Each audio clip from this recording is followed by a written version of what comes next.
Crossroads. Each week, Chevrolet presents a true story based on the actual experiences of American clergymen, pastor, priest, or rabbi. The men who take part in the everyday drama of people at the crossroads of life. These exciting true stories have been selected by our board of advisors. Captain Maurice M. Witherspoon, Father George B. Ford, and Dr. William F. Rosenblum.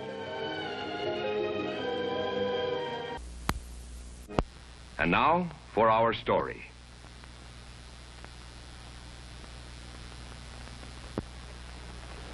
(1886). A nation was moving westward, and into the Dakotas came the strongest and the most daring. The war drums of the Blackfeet and Sioux were quiet, but there was still the land. It was a land for men of courage, such as Reverend William Hyde. You come west to fight Indians? Nothing much worse than Indians. Where's your fighting gear? Here. A Bible? You a preacher, man? I plan to start a Methodist church in Groton. I'm William Hyde. Bert Ulam. I've got a little ranch just outside of Groton. Let me pass a little hunch along to you. I truthfully can't see much of a future for a preacher out there. Oh, and I'll make my own future. Maybe you will at that. This country is tough, Brother Hyde. And the people are just as tough, or they're dead. You make it sound dangerous. Just living out here is dangerous. You have to cut your shelter right out of the sod.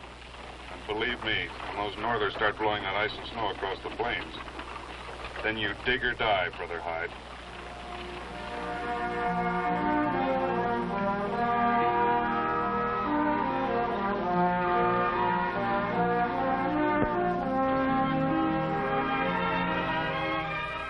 Charmed, Reverend Hyde.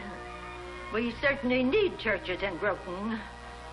Of course, I won't be able to attend services for a spell, my husband being away. With the farm and the children, I just haven't much time to give to my social obligations. Then I'll bring the services to you, Mrs. Quiggs. To the farm? Yes. Oh, no, no. Well, it's not fixed up very nicely yet. I won't mind, and I'm sure God will understand. Oh, by the way, how's Delcy? I brought something for her. Well, the same, I guess. Quiet, always smiling at nothing. Strange child. She's not quite right, I guess. I made it for her. Dulcie doesn't need your charity, thank you. I only meant... If she wants a doll, I'll buy her one. A nice, fancy one. Good day, Reverend. Well, can you tie that? Not right. Why, Delsie's the sweetest kid in the Dakotas. All she needs is some love and... Easy, Molly. I think it best we go home. You should have brought the Grays. Oh, those wild devils. I wouldn't get in the same pasture with them. Reverend, you ought to talk to Axel Johnson. Besides owning a lot of the town, he owns this store and does some doctoring, too. He can help you get located, if he will. Then I'll see that he will. Thanks. Don't know about his preaching, but there's nothing wrong with his nerve. Reverend, huh? Well, I'm sorry you come. I didn't come, Mr. Johnson. Huh? I was sent. Anyone can come, but I was commissioned here. Oh, I see. Well, it's a pretty rough town yet. Busting out all over with growing pains. You figuring on building a church? Well, I have no money for that. I'll have to rent a place temporarily. Then you're out of business already, Reverend Hyde. Why? There isn't any place to rent. There isn't a store or a shack, not even an empty barn in the whole town. Growing pains. I'll find some place. You won't? Then I'll preach in the street. I have work to do here, Mr. Johnson, and I'm going to do it, with or without your help. Reverend, there's one place you might rent for Sundays, but you won't like it. If I can hold services there, I'll like it. Across the street, 2 doors down, ask for Dooley. Thank you. I'm going to turn this saloon into a church. Oh, no. Oh, yes. You can't turn a saloon into a church. God can. Not here. Here. No. Yes. No.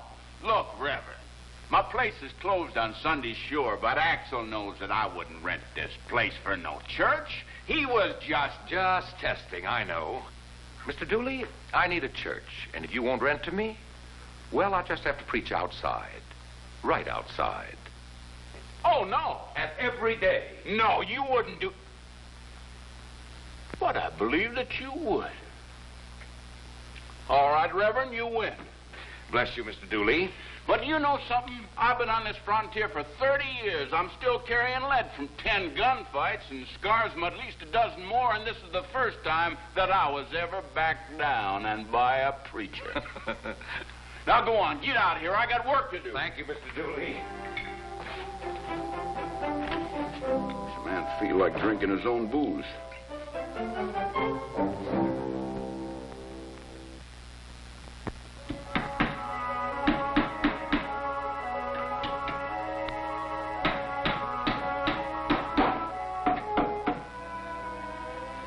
Well, did I pass the test? Yes, but I'll wait to see how you meet the big one, Reverend. Big one? Yeah, there's always one big test when a man is starting. You'll know it when it comes. And the way you meet it decides things. But so far, so good, and these people can use some religion. Including you, Mr. Johnson. What? And I'll need someone to lead the singing. Singing? Me? Oh, you won't see me making such a fool of myself. Oh, no. Holy, holy, holy, Lord God Almighty, early in the morning our song shall rise to thee. Holy, holy, holy, merciful and mighty, God in three persons, blessed Trinity.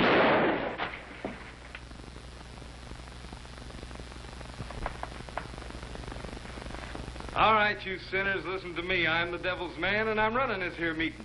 Now, let's sing a happy song. Brother, put that gun down. This is God's house. This is a saloon. And I got a hankering for some saloon singing. Hey, you, Johnson, you lead it off. Make it good and loud, because I want to hear some bellering. No, we'll... Shut up, preacher. I'll tell you what. Johnson will lead the singing. And you'll do a little dance for it.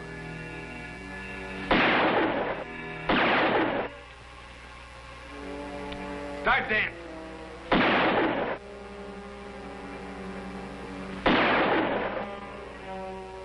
Court. You best play somewhere else. Stay out of this, Bert. Can't. I came in here for some preaching. I don't cotton and mix it with dancing and shooting. Don't press me, Bert. I'm warning you.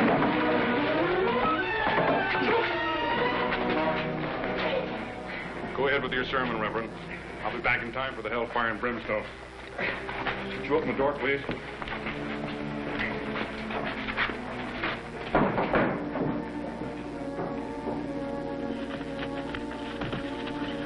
This is my first day as your minister. Our first day together with God, who deserves our complete attention. And I am not ashamed of the gospel of Christ. Paul said that when he was beaten and despised for his beliefs. As Christians here, can we all say the same? Are you afraid of the scoffer's ridicule? Or are you willing to stand up and fight? God needs help, your help. But you can't worship him in secret, my brothers and sisters. You must be willing to take the gospel with you into your work and into your homes. Do it proudly, so you can say, as Paul said, I am not ashamed of the gospel of Christ.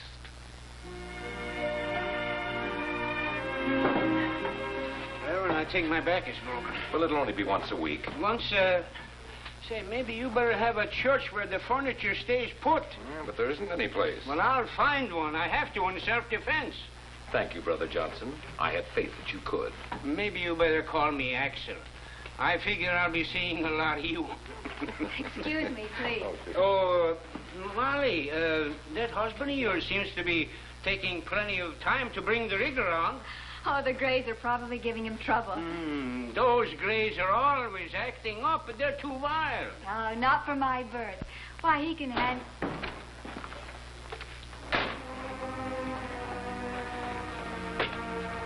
You best come down to the stable. Bert's had an accident. That harness is busted, and them horses they just took I off. better go and get my bag. No rush, Axel. That buckboard flipped over on him, and, well, he just ain't got no use for a doctor. And so we question not thy holy wisdom, but commend Bert into thy heavenly care. We pray, dear Lord, that thou wilt give us the understanding to accept our loss, the courage to overcome our tragedy, and the faith to continue our lives in thy holy service. Amen.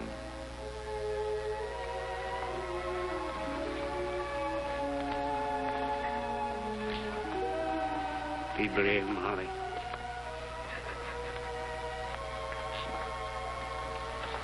Bert, now there was a man to ride the river with. Molly, he was... Reverend? Molly, let me take you home. No.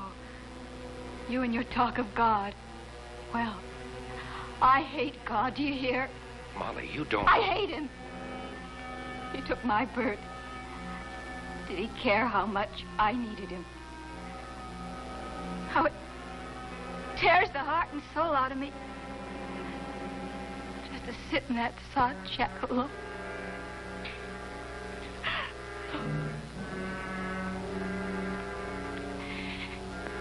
God couldn't even wait till we'd had a baby. Molly, God didn't take Bert. Oh, didn't he? Who did then? The devil? Oh, no. Bert was too good a man for the devil, and you know it. Only God would want a man like Bert. That's true, Molly. And Bert was as much value on earth as he is in heaven. Maybe even more. Then why didn't he leave him here? Molly, Bert loved wild horses, like his Greys, and he handled them well. But he had a harness that was faulty. The horses reared and it broke. Do you hold that against God? You hold it against Bert? No, I don't. The harness was weak, and Bert didn't know it. It was an accident. Other people have accidents and they don't die. Why, Bert? Molly, death is a part of life.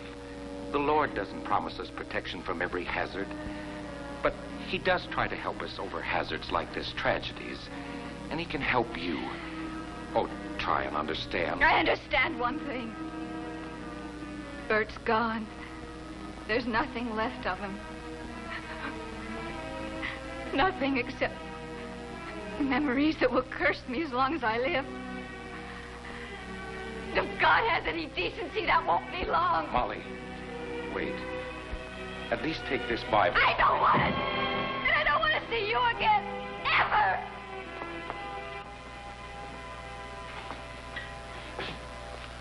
Well, I don't have to ask. No, Molly wouldn't even let me in the house. I tell you, I'm licked, Axel. When are you leaving? Leaving? But it's only Molly that's got me beaten. I'm not... Reverend, do you remember the story about the shepherd and the lost sheep? Of course, but...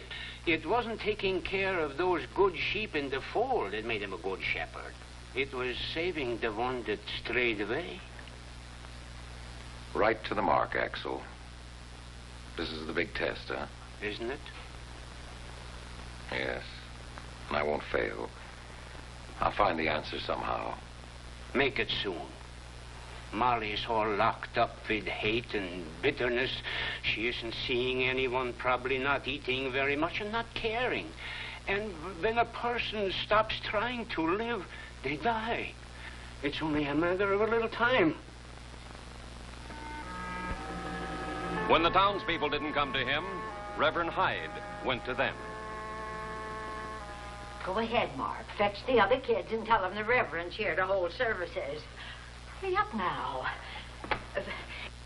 Oh, that's just Delsey. Hello, Delsey. I'm Reverend Hyde.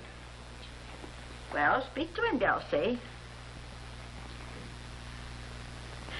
Speak to him, I said. Oh, it's all right, Miss Quiggs. No, it's not all right. She's getting old enough to help, and all she does is just sit around with that silly doll. Now she hasn't even got the manners to say... But this child is ill, Mrs. Quigg. She's burning up with fever. Well, if she's sick, it's not my fault. What with Mr. Quigg's off looking for work and me having to look after the farm and take after 6 kids, I haven't got any time to... This isn't a question of fault. This child is ill and she needs a doctor. Doctor? Well, where would I get the money for a doctor? I'll get one. Don't go. Please stay with me. Don't worry, Delcy. I'll be right back. Well, what about your tea? And what about the services?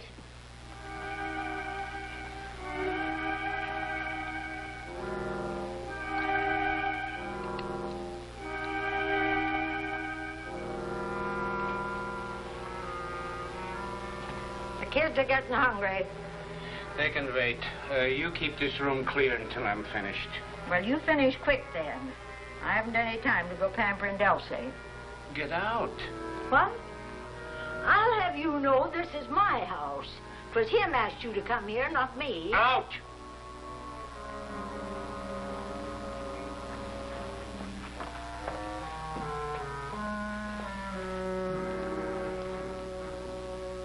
I love you. It's Delcy. She's pretty. You love Delcy? Yes, Delcy, I love you. No, you don't. You don't.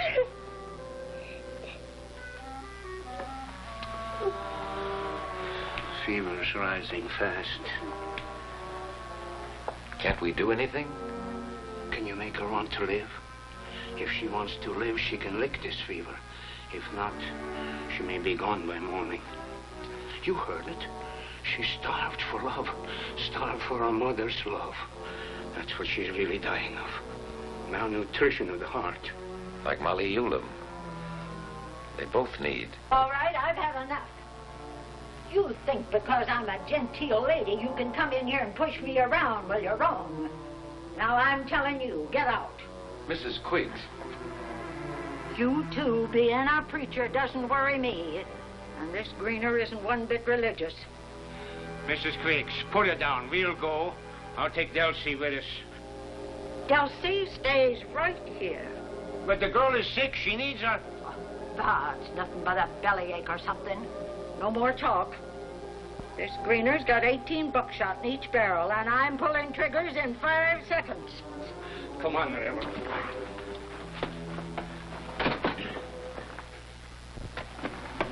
And don't you come back either.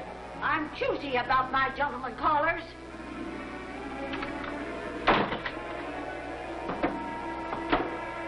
Women and shotguns scare me anytime, but this woman has a spring loose somewhere. We can't leave Delcy there. Mrs. Quiggs has a gun and 36 buckshot. They say we have to. But she'll die. I know it, but I don't know what to do.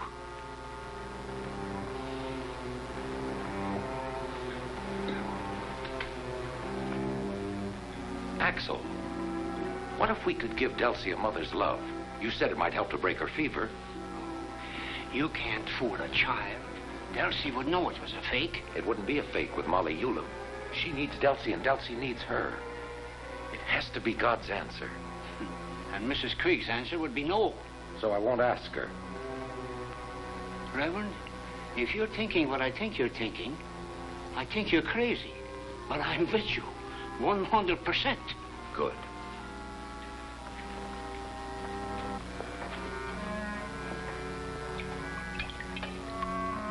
She's alone for a moment. Do you think you can distract her, get her into the back room for a minute? Well, I can try. Try hard. In that minute, I'll try to sneak Delcy out and take her away. Well, you take that Greener shotgun with you, too. She's liable to get a little mad when she finds Delcy gone. And I'm too old and stiff to outrun buckshot.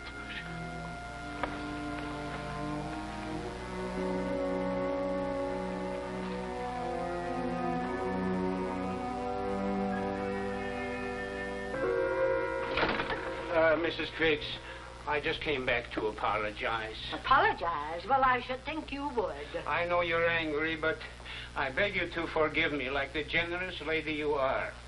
Well? It was that Reverend Hyde. I never should have listened to him, Mrs. Craigs. Mrs. Craigs, your eyes. How do you feel? I feel fine. Oh, no, it couldn't be. Oh, what couldn't be? What's wrong? Dilation of the pupils. The first symptoms of... No, I shouldn't frighten you like this. I might be wrong, but I want a closer examination. Mrs. Craigs, you must go in and rest. You must go in and lie down. Lie please. down? I'm giving you good advice, Mrs. Craigs. Oh, but I can't. I'm giving you an examination. Please. Oh.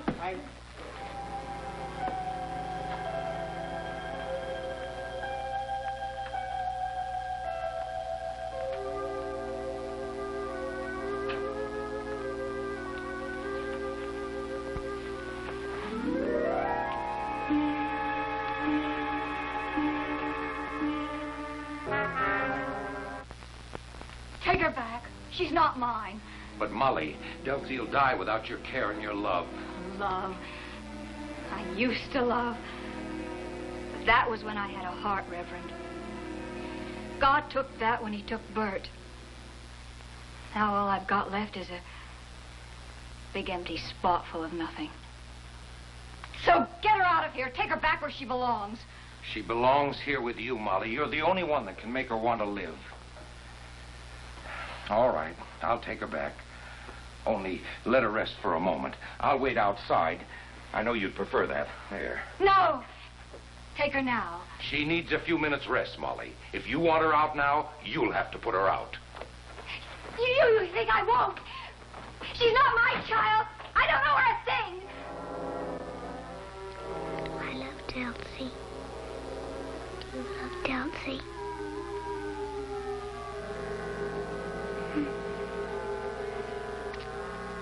Well, she at least hasn't put Delsie out yet. How did Mrs. Quiggs take it? She fussed a little about having us put in jail, but frankly, I think she's happy to be rid of the whole responsibility. Well, don't blame her too much, Axel. She's carrying a heavy burden. Yes, I know.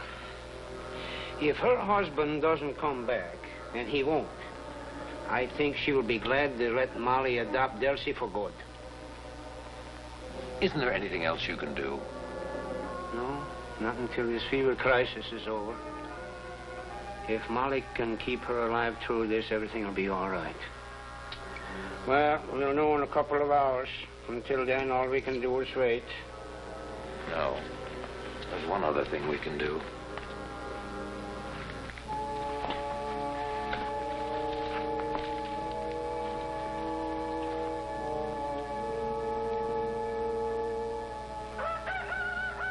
It's nearly dawn. It's past time, Reverend. I'm afraid...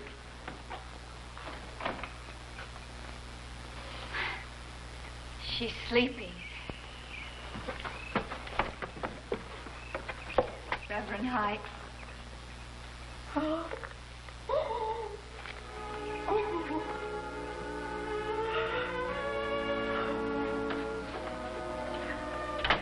I was horrible. I cursed him and denied him.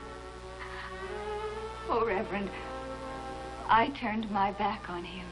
Peter denied Jesus, but when he repented, God forgave him. But I think you've earned more than just forgiveness tonight, Molly. God has a special place in his heart for those who take care of his children.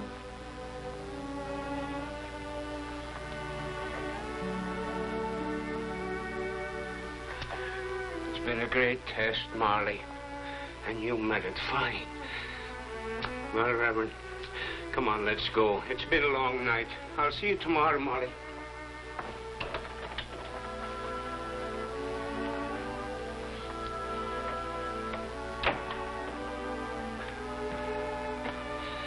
The big test is over. You'll do all right here, Reverend. Thanks, Axel. But it's not over. I have a lot of digging to do yet. I'm just starting. Mm-hmm. And it'll be fun to watch, too. In fact, I may join up with you permanently. You're a good man to dig with, Reverend Hyde. You sure are. Stories for Crossroads are selected by our Board of Advisors, Captain Maurice M. Witherspoon, Father George B. Ford, and Dr. William F. Rosenblum. Bizantina.